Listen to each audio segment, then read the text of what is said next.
របស់អ្នក 7. ត្រូវមានហេតុផលនិងត្រូវធ្វើចិត្តឲ្យទូលាយកាលដែលយើងជាមនុស្សមានហេតុផល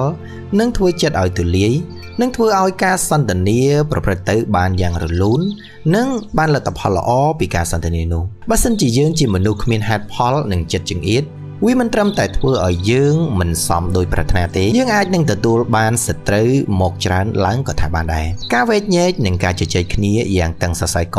ក៏ប្រហែលជានឹងកើតមានឡើងដែលនេះនឹងញ៉ាំងឲ្យយើងក្តៅក្រហាយនៅពេលក្រោយបើសិនជាសំណាងអាក្រក់ក៏អាចនឹងក្តៅក្រហាយចិត្តជាមួយនឹងខ្លួនឯងយូរយារទៀតផងដូច្នេះត្រូវតែគិតឲ្យបានល្អនិងហ្មត់ចត់ព្រោះបំណងនៃការសន្ទនាដើម្បីសាងមិត្តភាពឲ្យបានច្រើនជាងការសាងសត្រូវហើយវាក៏មិនមែនដើម្បីសាងភាពក្តៅក្រហាយឲ្យដល់ខ្លួនយើងនោះដែរ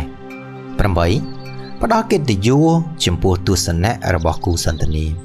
នៅពេលយើងនិយាយជាមួយនឹងនរណាម្នាក់